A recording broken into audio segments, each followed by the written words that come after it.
آپ کو متحدہ طور پر مجلس اتحاد المسلمین کا ساتھ دینا پڑے گا۔ اگر آپ کو یہ لگتا ہے کہ میری بات جھوٹ ہے یا میں بڑبولا ہوں تو آپ کبھی جا کر کے شہر حیدرآباد کو دیکھ لینا۔ میرا نوجوان بھائی یقیناً کوئی نہ کوئی حیدرآباد گیا ہوگا۔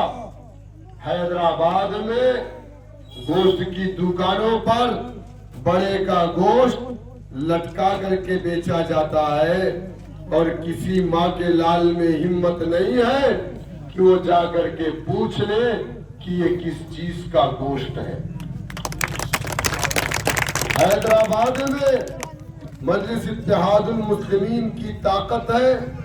وہاں کے مسلمانوں نے، وہاں کے مظلوموں نے، وہاں کے دلتوں نے اپنے اتحاد کی طاقت سے 7 MLA، 2 MLC، 1 MP اپنا ڈنڈا، اپنا جھنڈا، اپنا نیتا بنایا ہے۔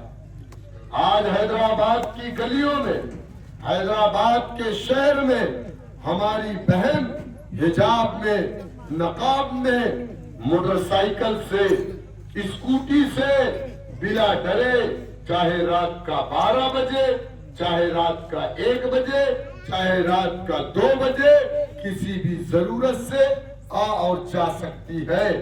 کسی کی ہمت نہیں ہے کہ میری اس بہن کی اسکوٹی کو یا اس کی موٹر سائیکل کو روک کر کے بتائے۔ حیدرآباد شہر میں میرا بھائی اپنے چہرے پر داڑھی، اپنے سر پر ٹوپی رکھ کر کے رات کو 1 بجے، 2 بجے سڑکوں پر اور گلیوں میں گھوم سکتا ہے۔ کسی خاکی وردی والے کی ہمت نہیں ہے کہ میرے اس داڑھی اور ٹوپی والے بھائی کو روک کر کے یہ پوچھ لے کہ اے ملے تو کہاں جا رہا ہے۔ جس دن اس طریقے کا الفاظ وہ استعمال کرے گا، صبح تک اس کی وردی اس کے بدن پر نہیں ہوگی۔ یہ طاقت حیدرآباد میں مجلس اتحاد المسلمین کی ہے۔ حکومتیں کسی کی ہو، حکومتیں کسی کی ہو، چاہے حکومت کانگریس کی ہو، چاہے حکومت KCR کی ہو، چاہے حکومت کسی اور دل کی ہو، لیکن شہر حیدرآباد میں اگر کسی کی حکومت چلتی ہے تو وہ مجلس اتحاد المسلمین اور بیرسٹر اسد الدین اویسی صاحب ہے۔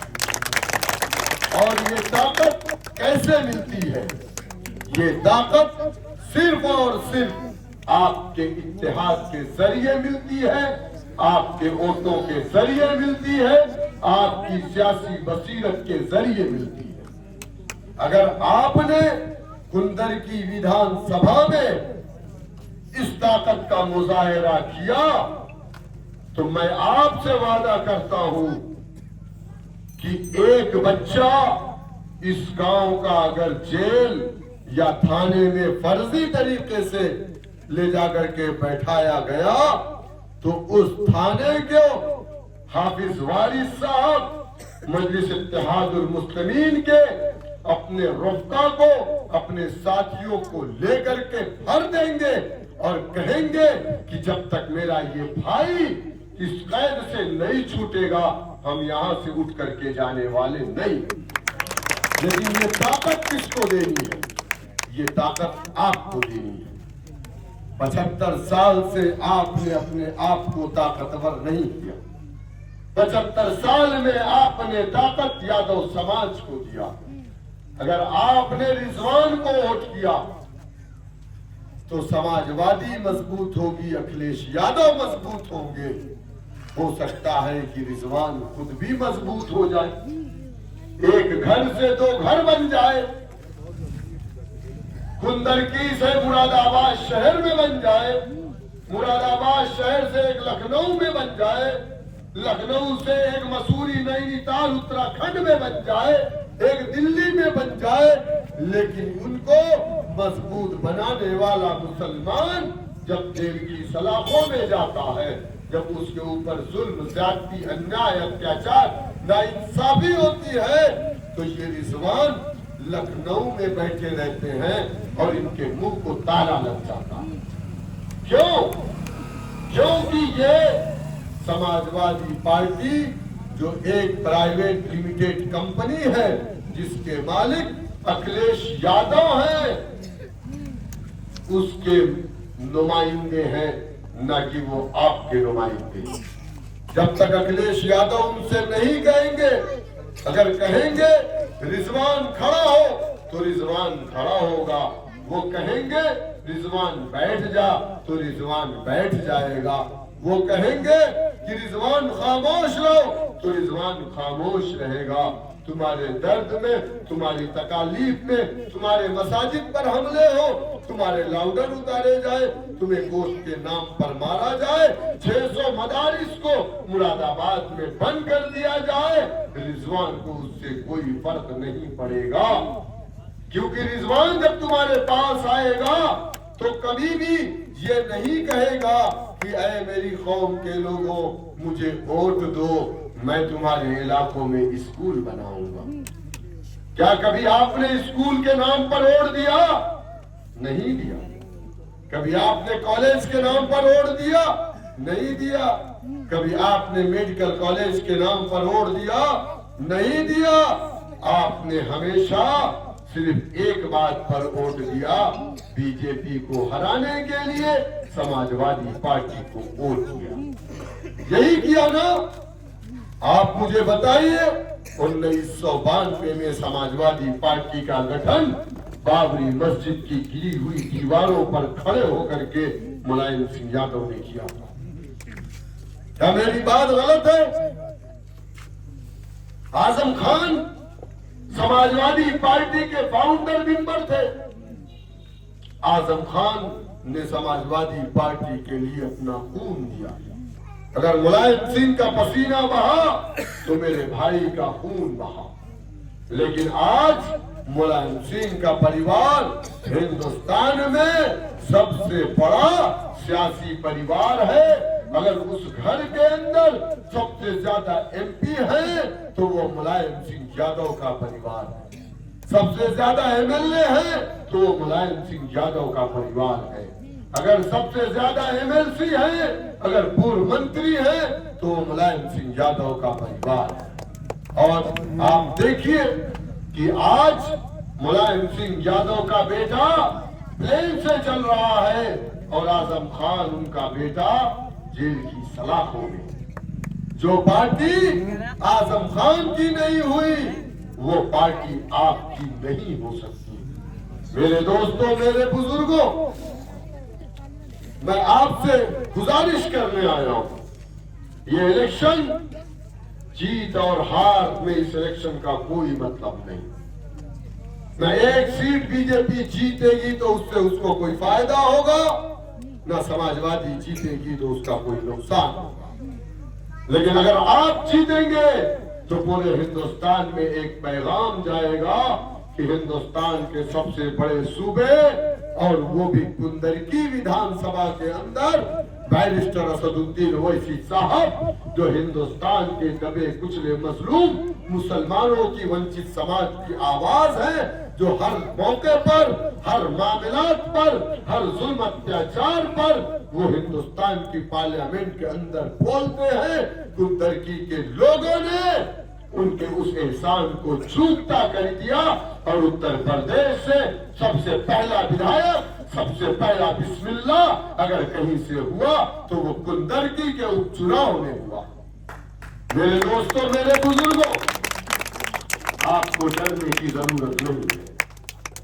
جاٹو سماج کے بارے میں آپ جانتے ہیں، اتر پردیش میں 11% ہے۔ کتنا؟ 11% ہے، اور آپ اتر پردیش میں 20% ہے، یعنی آپ کی تعداد جاٹو سماج سے جسٹ ڈبل ہے۔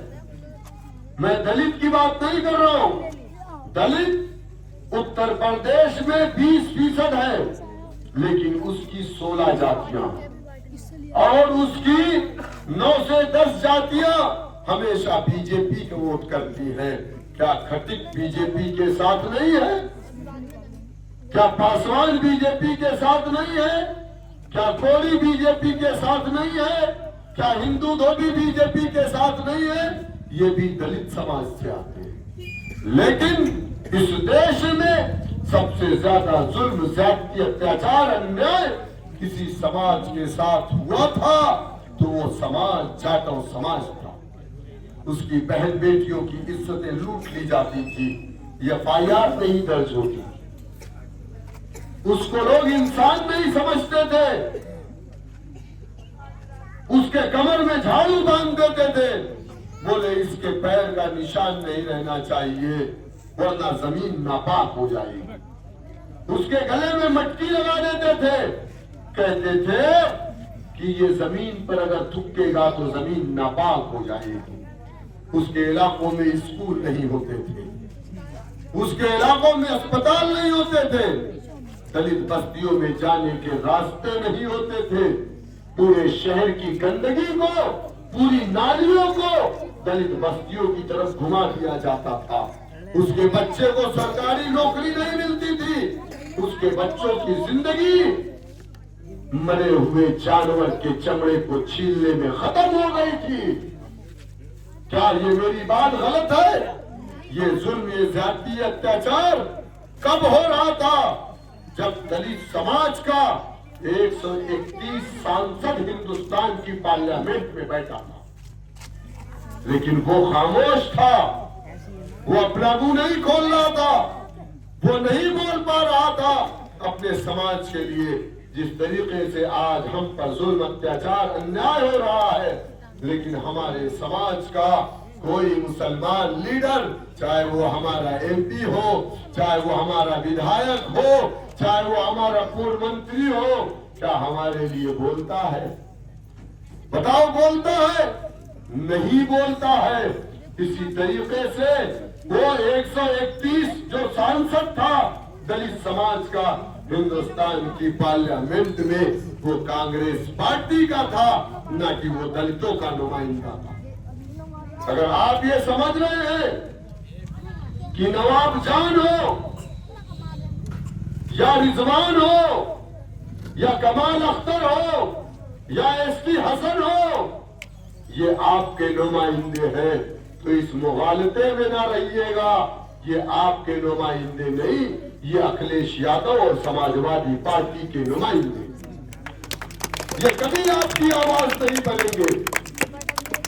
جاٹو سماج جب مارا جا رہا تھا، کاٹا جا رہا تھا، فرضی مقدمے لگا کر کے اسے جیل کی سلاخوں میں ڈالا جا رہا تھا، تب جا کر کے ان کا ایک نیتا جس کا نام کاشی رام تھا، کاشی رام اتر پردیش کے رہنے والے نہیں تھے، کاشی رام پنجاب کے رہنے والے تھے، لیکن کاشی رام کو جب یہ پتا چلا کہ اتر پردیش میں 11% جو میرا سماج ہے اس سماج کے ساتھ ناانصافی ہو رہی، اتیاچار ہو رہا، اس بہن بیٹیوں کی عزتوں کو لوٹ لیا جا رہا ہے، تو کاشی رام نے پنجاب کی سرزمین سے اتر پردیش کا رخ کیا اور ایک ایک جاٹو سماج کی بستیوں میں جا کر کے کیا کہا، اے میرے سماج کے لوگوں، تمہارے اوپر ظلم، اتیاچار، انیائے ہو رہا ہے، تمہاری بہن بیٹیوں کی عزتیں لوٹ لی جا رہی ہے،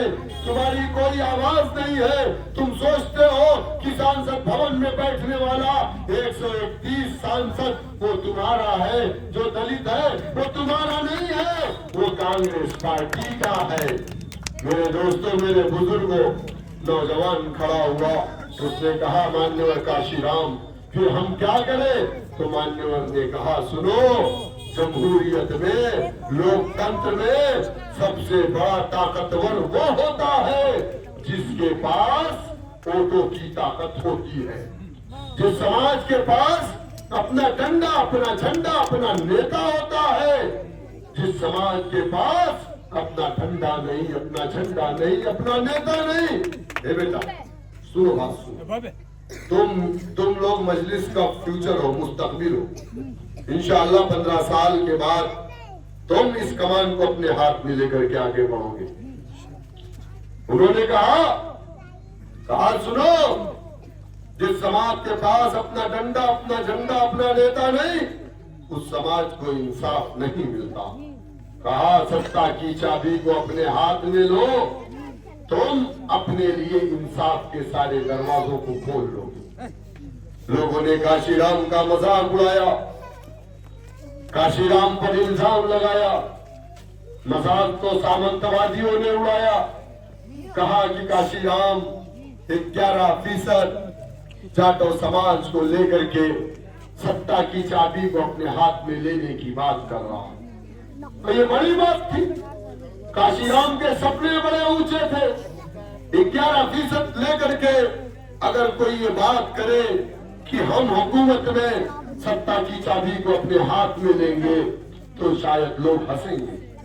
جب ہم نے بھی کہا تھا کہ اتر پردیش میں وہ دن دور نہیں ہے کہ ایک دلت کا بیٹا مکھ منتری بنے گا تو ایک مسلمان کا بیٹا اپ مکھ منتری بنے گا، تو سماجوادی کے لوگوں نے ہمارا مذاق اڑایا۔ ان کے پروکتاؤں نے بیٹھ کر کے ٹیلی ویژن پر یہ کہا کہ یہ مسلمان، یہ MIM کے لوگ منگیری لال کے سپنے دیکھ رہے ہیں۔ لیکن جو سماج، جو قوم سپنے نہیں دیکھتی، خدا کی قسم وہ سماج، وہ قوم کبھی آگے نہیں بڑھتی۔ خلافت عثمانیہ جب قائم ہوئی، کیسے قائم ہوئی؟ ارطغرل غازی کن کن مصیبتوں سے، کن کن صعوبتوں سے اور کس کس منافقت سے آگے گزرے ہیں، آپ نے شاید اس ڈرامے کو دیکھا ہو جو ترکی میں بنا ہے۔ ہندوستان کا ایک ایک مسلمان بچہ اس ڈرامے کو دیکھا، کس طریقے سے لوگوں نے غداری کی اور اپنوں نے کی، غیروں نے نہیں کی۔ ایک قبیلے کے لوگ قبائلی تھے، بدو تھے، ایک جگہ سے دو جگہ اپنے قبیلے کو لگاتے، دو جگہ سے تیسری جگہ لگاتے تھے، تیسری جگہ سے چوتھی جگہ لگاتے تھے، بکریاں پالتے تھے، وہی ان کا کاروبار تھا، کھانے کو نہیں ہوتا تھا، قوم بغاوت کر جاتی تھی، قبیلے میں بغاوت ہو جاتی تھی، لیکن کس مشکل سے وہ آگے بڑھتے گئے۔ انہوں نے ثابت قدم رہ کر کے یہ بتا دیا تھا کہ دیکھو ہم ترک ہیں اور ترک اللہ کی ذات سے کبھی مایوس نہیں ہوتا، وہ بھی ترک ہے۔ وہ جو قبیلہ تھا وہ ترکوں کا قبیلہ ہے اور اسی کے ونسج آپ ہیں۔ وہ سپر طاقتوں سے نہیں ڈرے، اپنے اتحاد کی طاقت سے۔ آپ دیکھیں اس ڈرامے میں ان لوگوں نے صرف ایک بات پر زور دیا، انہوں نے زور اس بات پر دیا کہ صفوں میں اتحاد ہوگا تو آپ بورسا جیسے قلعے کو فتح کر لے جاؤ گے۔ کیا کہا؟ صفوں میں اتحاد ہوگا، اور دنیا نے دیکھا کہ اس قبائل نے پورے عرب میں خلافت عثمانیہ کے نام سے اپنے سکے کو جاری کیا، اور سعودی سے لے کر کے ترکی تک، چائنا تک اپنی حکومت کو چلایا کہ نہیں چلایا۔ میرے دوستوں، میرے بزرگوں، وہاں بھی غداری اپنوں نے کی، اگر وہ حکومت کا خاتمہ ہوا تو غداری اپنوں نے کی۔ تو میں آپ سے کہوں گا کہ ڈرنا نہیں ہے، گھبرانا نہیں ہے۔ ہر دور میں ہمارا ایک پرچم رہا ہے، لیکن اس دور میں ہمارا پرچم نہیں، اپنے غیروں کے پرچم کو اپنے کندھوں پر رکھ کر زندہ باد کے نعرے لگائے۔ اللہ کے رسول صلی اللہ علیہ وسلم کے دور میں بھی ہمارا پرچم تھا۔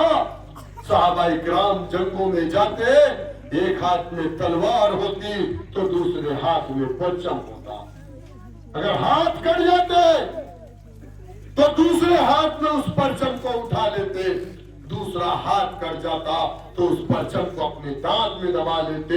شہید ہونے سے پہلے اپنے ساتھی سپاہی کو، اپنے مجاہد کو اس پرچم کو پکڑا دیتے، لیکن کبھی غیروں کے پرچم کو اپنے کندھوں پر رکھ کر زندہ باد کے نعرے صحابہ کرام نے نہیں لگائے تھے۔ لیکن آج اس دنیا میں آپ دیکھیے کہ کس طریقے سے دبا کچلا جاٹو سماج اپنا پرچم بنایا، لوگوں نے مذاق اڑایا، لیکن جب وہ متحد ہوا تو اس پر الزام بھی لگا۔ کس نے لگایا؟ جاٹو سماج نے لگایا۔ کیا کہا؟ یہ بی جے پی تب جن سنگھ تھی۔ ہمارے بزرگ یہاں تشریف فرما، یہ بی جے پی تب بی جے پی نہیں تھی، یہ جن سنگھ تھی۔ کیا کہا؟ کہا کاشی رام کو جن سنگھ نے بھیجا۔ اور یہ الزام کس نے لگایا؟ جاٹو سماج نے، کیونکہ سب کی پارٹی کانگریس تھی، جاٹو سماج کی بھی پارٹی کانگریس تھی، تو ان کو یہ لگا، ان کے نیتاؤں کو یہ لگا کہ ایسا نہ ہو کہ ہمارا سٹر، ہماری دلالی بند ہو جائے کاشی رام کی وجہ سے، تو کاشی رام پر الزام لگایا۔ اسی طریقے سے جیسے آج الزام بیرسٹر اویسی پر لگاتے ہیں، کہتے ہیں کہ یہ فلاں کی بھی ٹیم ہے، یہ فلاں کو فائدہ پہنچاتے ہیں۔ خدا کی قسم، اللہ سبحانہ وتعالیٰ کی چھت کے نیچے اور اس کی زمین پر کھڑا ہوں، یہ زمین اسی وقت مجھے اپنی غذا بنا لے۔ اگر میں جھوٹ بولوں، ہم کسی کی کوئی ٹیم نہیں ہے، ہمیں کوئی پیسہ نہیں دیتا، حتیٰ کہ مجھے حافظ وارث نے بھی پیسہ نہیں دیا ہے آپ کے درمیان میں آنے کے لیے۔ میری گاڑی، میرا پیسہ، میرے لوگ، ہم اپنا ڈیزل ڈالتے ہیں، اپنا کھانا کھاتے ہیں۔ ہم آپ کے درمیان میں صرف اس لیے آئے ہیں کیونکہ میرے آقا نبی کریم صلی اللہ علیہ وسلم نے کہا تھا کہ تم مسلمان ایک جسم واحد کی طرح ہو۔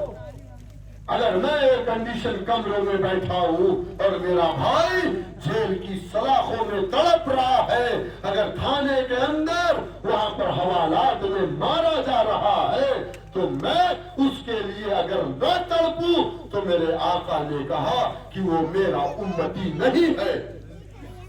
اس جذبے سے میں آپ کے بیچ میں آیا ہوں۔ میرا کام سیاست نہیں ہے۔ میری آل اولاد، میرے والد محترم نے اپنی زندگی میں کبھی سیاست نہیں کیا، کوئی الیکشن نہیں لڑا، مولوی صفت آدمی تھے، کوئی مطلب نہیں تھا۔ لیکن جب ہم نے دیکھا کہ اس دیش میں سب سے دبا کچلا سماج، جس کو دنیا اچھوت سمجھتی تھی، جسے لوگ اپنے لوٹے میں پانی نہیں پلاتے تھے، جسے لوگ اپنے دروازے پر بیٹھنے نہیں دیتے تھے، اس نے بھی اپنا ڈنڈا بنایا، اپنا جھنڈا بنایا، اپنا نیتا بنایا، اور لوگوں نے مذاق اڑایا۔ لیکن نوجوان کھڑا ہوا اور کہا کہ کاشی رام ہمارا نیتا ہے، نیلا پرچم ہمارا پرچم ہے۔ اپنے باپ کو کہا کہ تم غلامی کرو کانگریس کی، اب ہم غلامی نہیں کریں گے۔ ہمارے لیے یہی ایک راستہ ہے انصاف کا کہ ہم ستا کی چابی کو اپنے اتحاد کے ذریعے سے اپنے ہاتھوں میں لیں گے۔ دنیا نے دیکھا محض 9 سالوں کے اندر ہندوستان کے سب سے بڑے پردیش اتر پردیش میں اپنے قوم کی ایک بیٹی کو اتر پردیش کا مکھ منتری بنایا کہ نہیں بنایا؟ آج کوئی دلت گاؤں ایسا ہے جس گاؤں کے 2 3 4 5 لڑکے پولیس ڈپارٹمنٹ میں نہ ہو، ملٹری میں نہ ہو، سرکاری دفتروں میں نہ ہو؟ مسلمانوں، میں آپ سے پوچھنا چاہتا ہوں، آپ کا بیٹا کہاں؟ 20% اتر پردیش میں ہماری آبادی ہے، 27% جیل کی سلاخوں میں ہے۔ یہ ناانصافی نہیں ہے۔ 2017 سے اب تک جتنے انکاؤنٹر ہوئے ہیں، سب سے زیادہ انکاؤنٹر مسلمانوں کا ہوا ہے۔ 61 مسلمانوں کا انکاؤنٹر ہوا ہے اور 14 یادو کا ہوا۔ آپ یادو کو مضبوط کر رہے ہیں، اس کے بیٹے کا انکاؤنٹر نہیں ہوگا، مضبوط کرنے والوں کا انکاؤنٹر ہوگا۔ ایک منگیش یادو کا انکاؤنٹر سلطان پور میں ہوتا ہے، اکھلیش یادو نے پورے اتر پردیش کو ہلا دیا۔ لیکن مسلمان کا انکاؤنٹر ہوتا ہے تو اکھلیش یادو کے منہ پہ تالے لگ جاتے ہیں۔ سمجھو میری اس بات کو۔ اور جب کاشی رام نے بہوجن سماج پارٹی بنائی تھی نا، تو لوگ ڈرتے تھے۔ ان کا سماج چونکہ بڑا دبا کچلا سماج تھا، انہیں پریشان کیا جاتا تھا تو وہ ڈرتے تھے۔ جب سنتے تھے کہ گلیر میں کاشی رام کسی جاٹو بستی میں آ رہے ہیں، تو ان کا ورکر، ان سے محبت کرنے والا جاٹو سماج کا نوجوان، اس کے پاس بائک نہیں تھی، اس کے پاس فور ویلر نہیں تھی، تو اپنے گھر سے اپنی ٹوٹی سائیکل نکالتا تھا اور نیلے پرچم کو اپنی سائیکل پر لگاتا تھا، اور جب وہ جاتا تھا اگر اس کو معلوم رہتا تھا کہ یہ ٹھاکروں کی بستی ہے تو اپنے پرچم کو ڈر کے مارے نکال کر کے اپنی پاکٹ میں رکھ لیتا تھا، جب اس بستی کو کراس کر جاتا تھا تو اپنے پرچم کو پھر اپنی سائیکل میں لگا لیتا تھا، اور کاشی رام کی جن سبھا میں 70 کلومیٹر دور، 50 کلومیٹر دور اپنے گھر سے روٹی بنا کر کے اپنے تھیلے میں ڈال کر کے لے کر کے جاتا تھا، بیٹھ کر کے کاشی رام کو سنتا تھا۔ لیکن جب وہ حکومت میں آئے، آج کسی پولیس والے کی ہمت نہیں ہے کہ جاٹو سماج کے بیٹے کو فرضی طریقے سے تھانے میں بیٹھا لے۔ اگر ایک دلت کی بیٹی کا ریپ ہوتا ہے تو پورا ہندوستان ہل جاتا ہے، میری بہنوں کو ریپ کر کے مار دیا جاتا ہے، ہندوستان میں کوئی بولنے والا نہیں۔ اگر ایک دلت کے بیٹے کو پولیس کسٹڈی میں مار دیا جاتا ہے تو آج پورا ہندوستان ہل جاتا ہے، سارا ٹیلی ویژن چینل چلانے لگتا ہے۔ لیکن مسلمانوں کا خون آج پانی سے سستا ہو چکا ہے، کاٹا جاتا ہے، مارا جاتا ہے، پھینک دیا جاتا ہے، لیکن کوئی بولنے والا نہیں ہے۔ اگر کوئی بولنے والا ہے ہندوستان میں تو صرف ایک شخص ہے، جس کا نام بیرسٹر اسد الدین اویسی صاحب۔ میں اسی کو طاقت دینے کے لیے آپ کے درمیان میں آیا ہوں کہ جو آپ کی بات کرتا ہے، اگر آپ نے اسے طاقت دیا تو انشاءاللہ وہ نہیں بلکہ آپ طاقتور ہوں گے۔ آج سرکاری نوکری میں جاٹو سماج یادو 7% اتر پردیش میں اپنا نیتا بنایا، اپنا ڈنڈا بنایا، اپنا جھنڈا بنایا، 50% سرکاری نوکری میں حصے داری لی۔ مسلمان 20% اتر پردیش میں، سرکاری نوکریوں میں 1% ہے۔ کتنا؟ 1%۔ کیوں؟ یہ انیائے نہیں ہے؟ کتنے بڑے بڑے وعدے سماجوادی نے کیے تھے۔ سماجوادی پارٹی اور بی جے پی میں کوئی فرق نہیں۔ اگر نریندر مودی کے 2002 گجرات کے دنگے، احمد آباد کی وہ سڑکیں جو خون کے مسلمانوں کے خون سے لال ہوئی، اگر آپ اس کو نہیں بھول پائے ہیں تو 2012 اور 13 سماجوادی کی حکومت میں مظفر نگر کے دنگوں کو آپ کیسے بھول سکتے ہیں؟ کیا آپ بھول گئے؟ کیا آپ ان بہنوں کو بھول گئے کہ ماں کے سامنے بیٹی کی عزت لوٹی گئی، بیٹی کے سامنے ماں کی عزت لوٹی گئی؟ کیا آپ بھول گئے؟ ننگا کر کے گھمایا گیا، کیا آپ بھول گئے؟ اور آفیشیل 400 لوگوں کا قتل عام ہوا، کیا آپ بھول گئے؟ کس کی حکومت تھی؟ سماجوادی کی حکومت تھی۔ میرے دوستوں، میرے بزرگوں، اپنے آپ کو مضبوط کریے۔ یہ وقت بڑا نازک ہے، سمجھنے کی کوشش کریے، اور ہم کو ڈرانے والے لوگ سن لیں۔ رامویر سنگھ ٹھاکر سن لو، تم تک میری آواز جا رہی ہو تو تم ٹوپی لگا کر کے گھوم رہے ہو، کندھے پر تم رومال ڈال کر کے گھوم رہے ہو۔ ابلیس بھی جب بہکانے آتا ہے تو اس کے سر پہ ٹوپی اور داڑھی ہوتی ہے، ہم لوگوں کو بہکا کر کے مسجدوں سے لے کر کے چلا جاتا ہے۔ میرے دوستوں، میرے بزرگوں، یاد کرو 7 اکتوبر 2023 ہمارا تیسرا قبلہ، ہمارا تیسرا حرم بیت المقدس، جو ہمارا قبلہ اول تھا، جہاں پر 7 اکتوبر 2023 سے وہاں کے لوگوں کے پاس سونے کو بستر نہیں، کھانے کو گرم کھانا نہیں، رہنے کو ایئر کنڈیشن کمرے نہیں، پینے کو پانی نہیں ہے۔ 50,000 سے زائد عورتیں اور بچوں کو شہید کر دیا گیا۔ 70,000 لوگ ملبے کے نیچے دبے ہیں،